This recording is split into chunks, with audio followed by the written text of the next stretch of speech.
Nursing care related to bathing, keeping, and keeping clean. Significance of bathing and keeping clean. We have a bath to remove dirt and keep ourselves clean. Bathing makes us feel relaxed, refreshed, and satisfied.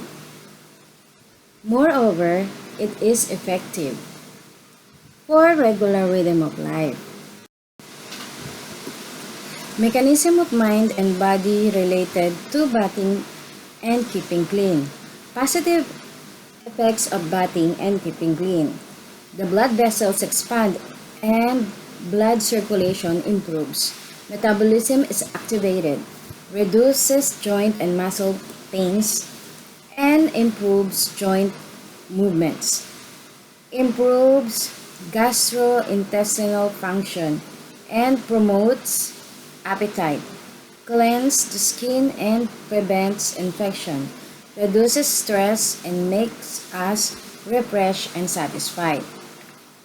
Function of skin.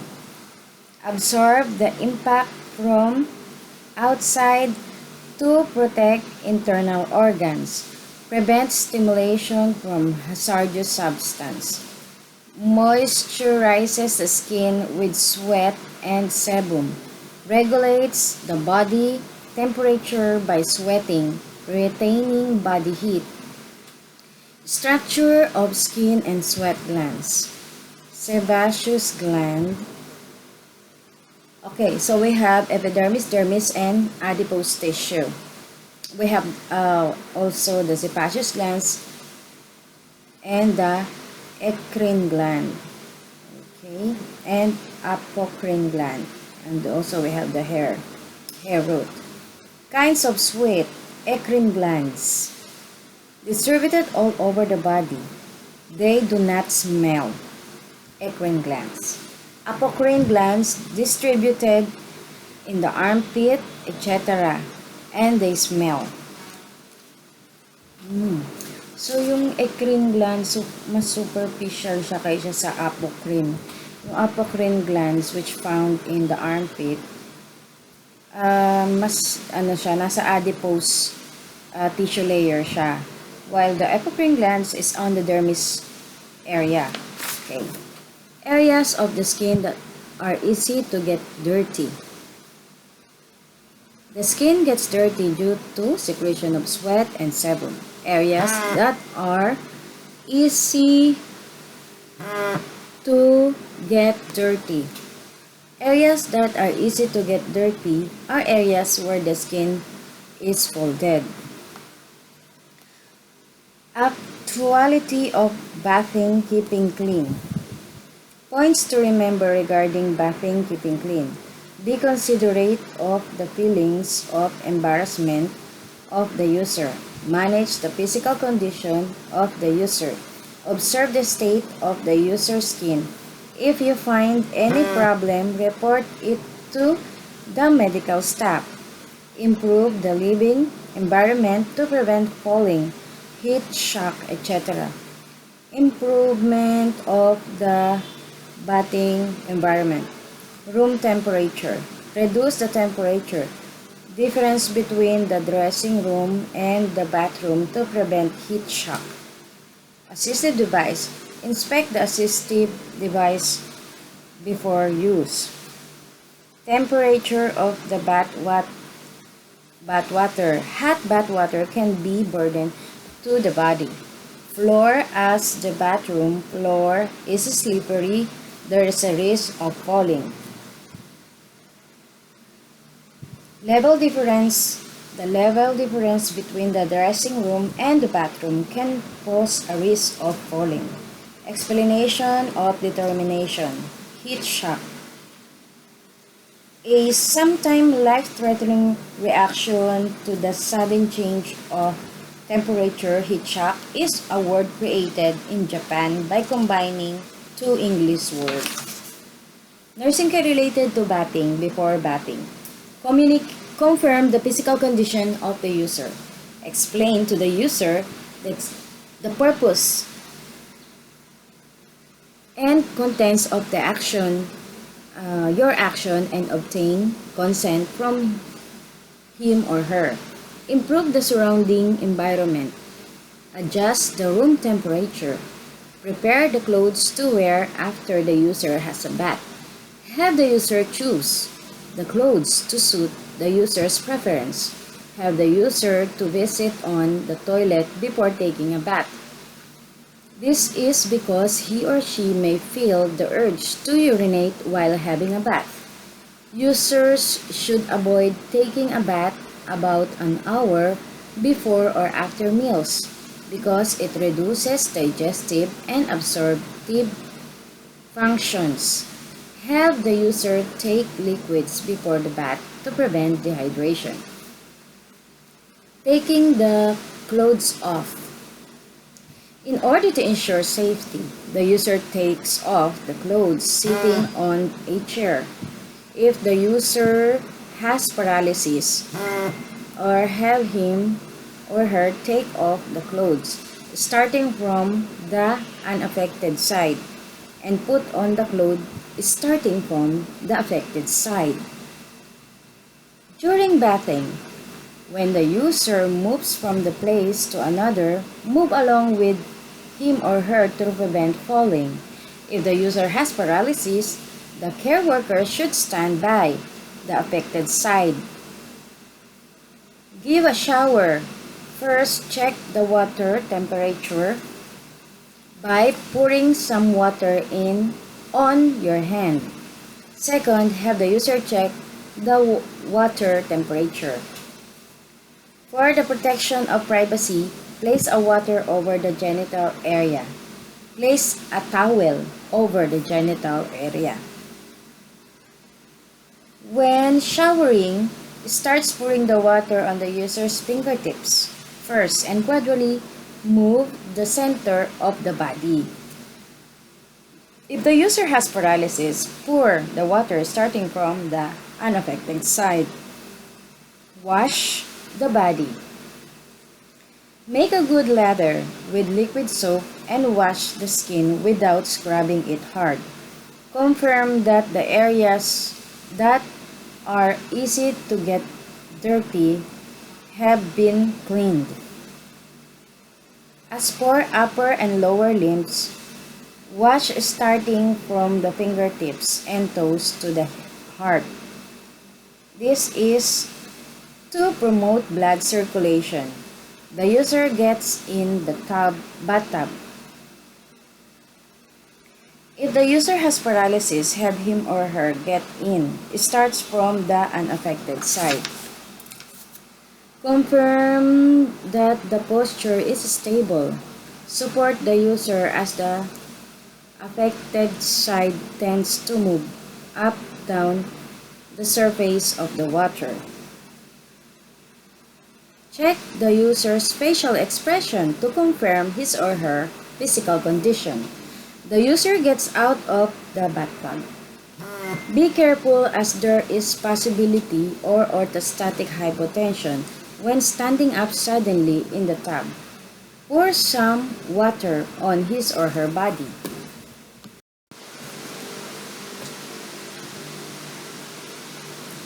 Washing the hair. Wet the hair with the water from the shower. Use shampoo after making a good lather. Wash the head with the balls of your fingers. Scratching with the fingernails will damage the skin.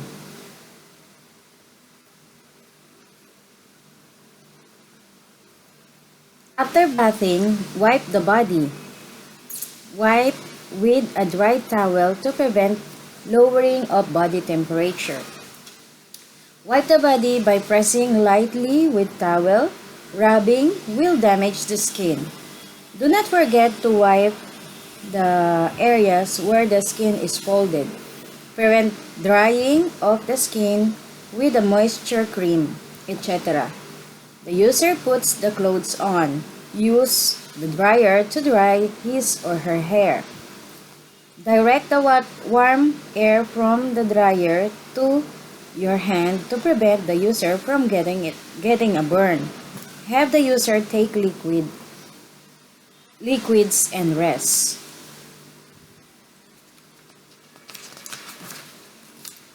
Partial bath, bath and foot bath. Hand bath, place a warm water in a wash bowl, etc. to wash the user's hand. Lastly, put clean warm water over the hands to complete washing. Foot bath, place the warm water in the bucket, etc. to wash the user's feet. Lastly, pour clean, warm water over the feet to complete washing. After a hand and foot wash, fingernails, toenails become softer, making it easier to clip them. Cleaning the genital area. It's easy for the genital area to get dirty due to a sweat and bodily waste. If the area is kept unclean, there will be an odor and bacterial infection. Procedures and points to remember. Protect the user's privacy. The temperature of the water, warm water, will be used to clean the area. Should be mostly the same as the body temperature. The genital area is sensitive to temperature. Use disposable gloves to prevent infection.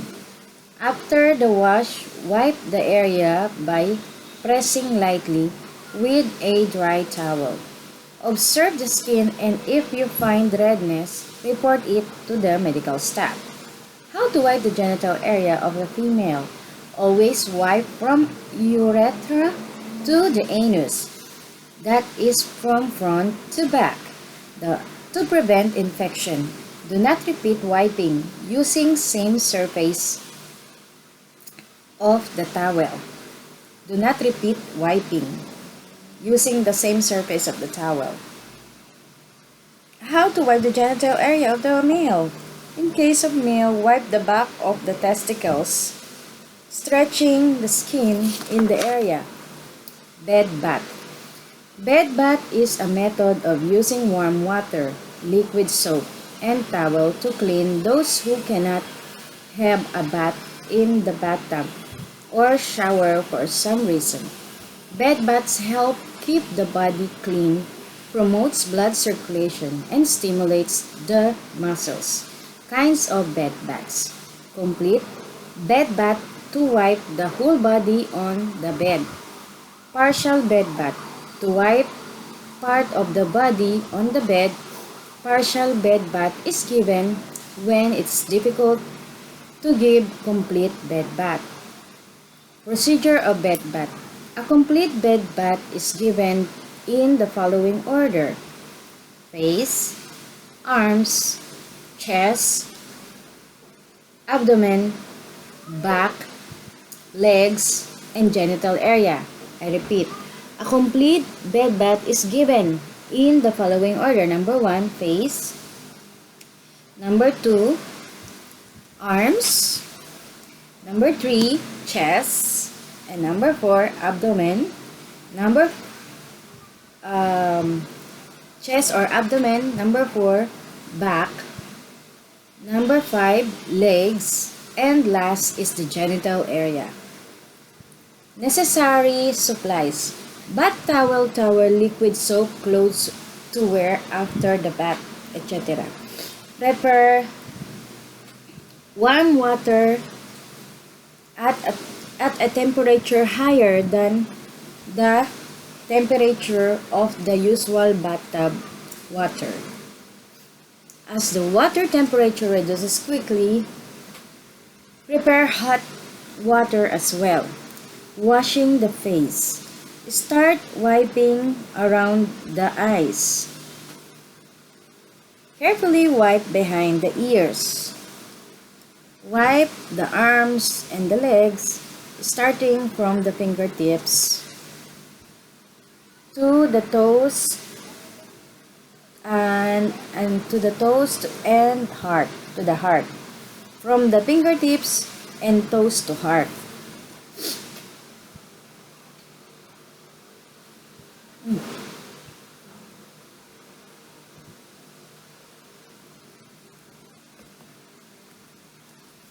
Washing face. Start from around the eye, wiping around the eyes carefully. Wipe behind the ears and the neck. Okay.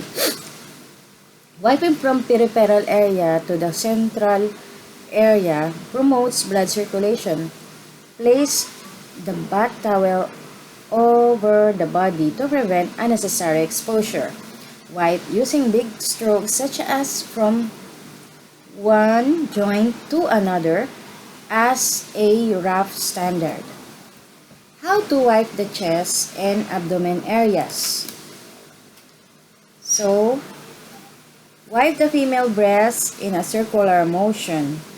Wipe the back along the muscle with a big stroke.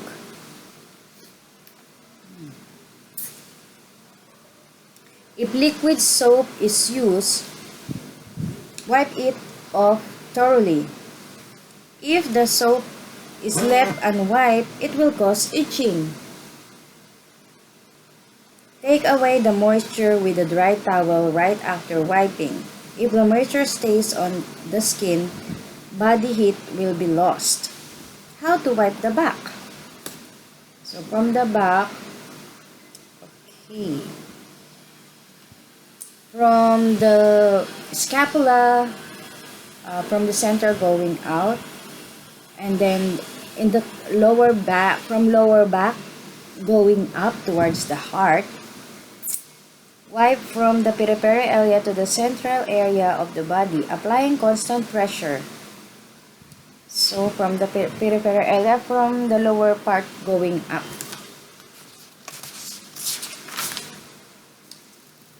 Nursing care related to housework.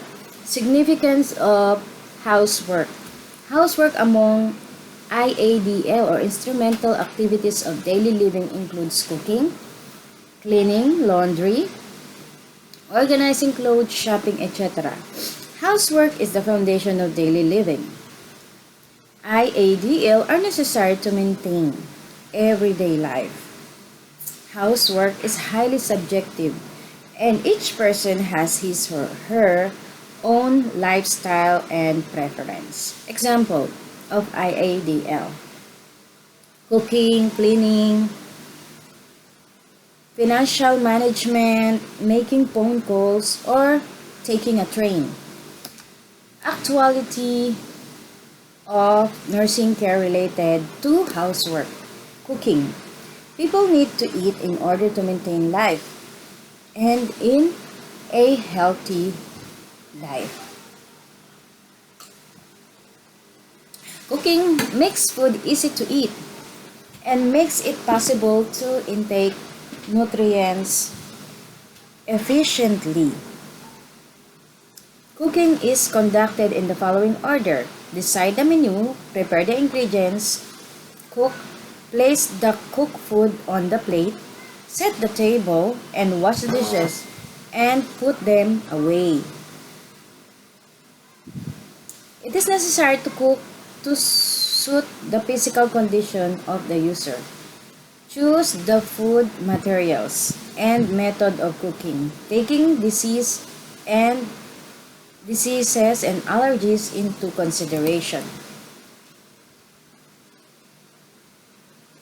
Serving meals. Dietary habits and common eaten foods differ from country to country and region to region. Familiar seasoning and preference differ from person to person. Moreover, in Japan, there are meals and food materials suitable for each season and traditional events. The osechi ryori are special dishes to celebrate the beginning of New Year in Japan. Osechi ryori. Cleaning. Cleaning is to create a clean and safe living environment by sweeping and wiping off dirt, dust, and waste. There are a lot of living supplies of the user in his or her place of living. There are things that seems unnecessary at a glance, but are important to the user. Be sure to confirm with the user to gain his or her consent before putting things away to discarding them. Laundry. Laundry is an activity by which to keep clothes and bedclothes clean, which will lead to the maintenance of health. Launder in a manner appropriate for the materials. Launder the clothes stained with feces, blood, and vomit of the user with infectious disease separately from the laundry. Organizing the living environment. It is necessary to organize the living environment in order to live in a comfortable life. Organize the living environment not only to keep it clean and prevent accident but also to protect privacy and enable safe, secure, and comfortable living. It is necessary to organize the living environment to suit the physical and psychological conditions of the user. Anti-slip materials should be used for corridors and stairs, and handrails should be installed. The environment should be taken into consideration in order to make the bathroom and the toilet user-friendly. Moreover, it is necessary to pay attention to the room temperature, humidity, and ventilation. Use the assistive device suitable for the physical condition of the user to revitalize his or her life.